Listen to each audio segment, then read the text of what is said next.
Hello everyone, and welcome to Python week number 7. So let's get started. So what we're going to do today is readability. So this project is basically that we're going to get an input of a sentence or multiple sentences, and we're going to determine the complexity of the sentence, and based on that we can determine which reading level it is, such as 4th grade, 5th grade, or even 9th grade.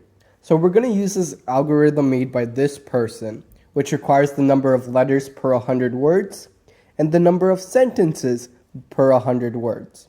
So as you can see here, we have the equation, which would be the grading level is equal to 0.0588 times L, which is the letters per 100 words, minus 0.296 times sentences per 100 words, minus 15.8. So let's get started. So attempt to create this algorithm by yourself, where you're going to receive an input of a decimal point many times. So for that, we can basically use one of the Python libraries called round. So this will basically round your answer to the nearest integer. So in this case, x would become 6, because if we round 5.76, we get 6. So pause the video and try to figure it out. Alright, so we have our code here where we have a sentence which gets the input from the user of a long sentence, a multiple, or even a singular sentence. Now what we should first do is determine how many words, letters, and then finally sentences there are in this variable.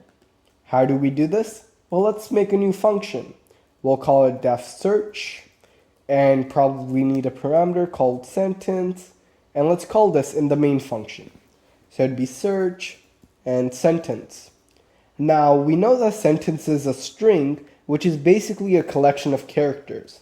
So using a for loop, we could loop through each and every character in the string sentence. So this is how we would do it. And now what do we need to do? So well, first let's try to figure out how many sentences there are. Well, we always know that a sentence has been finished if there's some sort of punctuation, such as a period. So if character is equal to period, or character is equal to exclamation mark, or character is equal to, is equal to question mark. So if it's equal to any of these, then it means that there's a new sentence that has been made. So we'll just, if it meets this condition, we'll just increase the sentence counter. And then you're thinking, what is a sentence counter? Well, let's set the value of sentence underscore counter to 0, as that is going to be our initial value, and based off that, we can determine what to do. Now for the next condition, let's determine how many words there are. So we know a new word's been made every time there's a space. So we would do character equals space, and if that exists, then we'll increase our word underscore counter. And what should be our word underscore counter's initial value? Should it be 0 or should it be 1? Well, we have to think about it like this. When we get an input, the first word of the sentence or first word given in the input is probably not going to have a space. Therefore, we should probably set word counter to 1 to count for that first word. And now finally, we have to determine about how many letters there are. So if you guys know the amount of bits used for each and every character from A to Z to uppercase A to uppercase Z, you would know that we would have to do character is greater than or equal to A, and character is less than or equal to Z. If you guys don't, just go ahead online and look for some of the syntax, and if that is true, then we have to increase our value for letter underscore counter. So, and we'll set our initial value of letter underscore counter equal to 0. Now we're going to learn something new. This is called the return statement. So what a return statement basically does is, so far all we've been doing is calling functions in the main function and printing something inside of this search function, right? Now what we're going to do is we're going to get some values such as letter counter, word counter, and sentence counter, and we're going to send it back to the main function to use it in code over there. So how would we do this? We do return, and then we do letter underscore counter, blah, blah, blah, and then sentence counter, and then word counter. However, the thing is, you can only return one item for the return statement. However, we have three. So how do we solve this? Well, we'll create a list.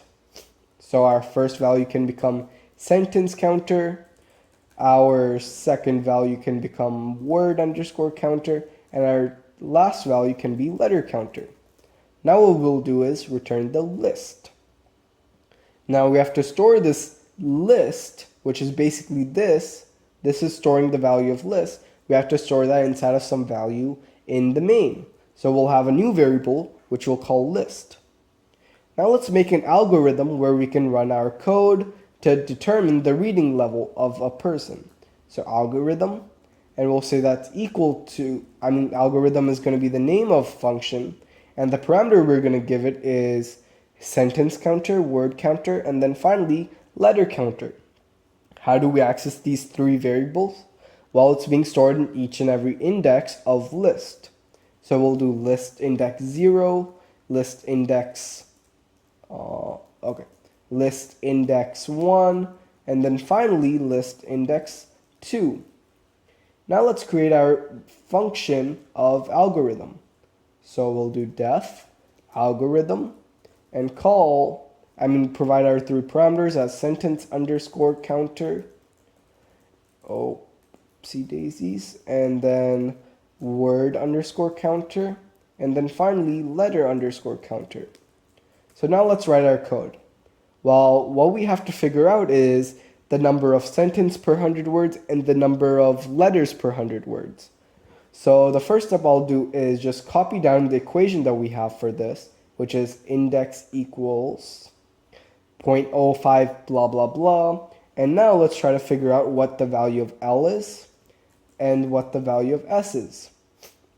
Well, if we think about it, if we do letter underscore counter divided by word underscore counter, what we get is the amount of letters per word. And if we multiply that by 100, we get the amount of letters per 100 words.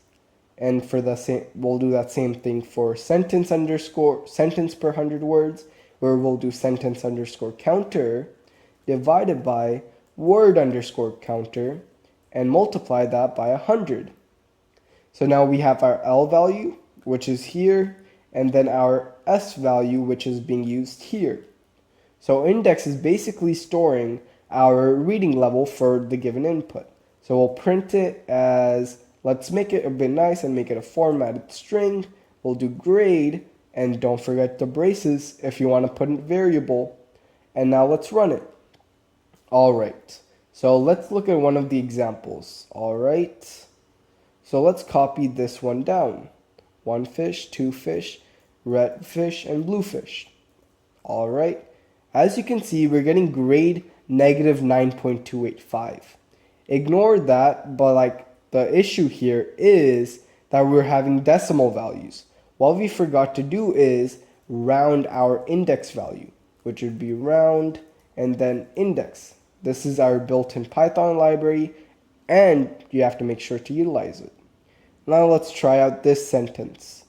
Harry Potter was a highly unusual boy, and let's run it. And as you can see, we get grade 5. If we look at that as well, we get the output as grade 5.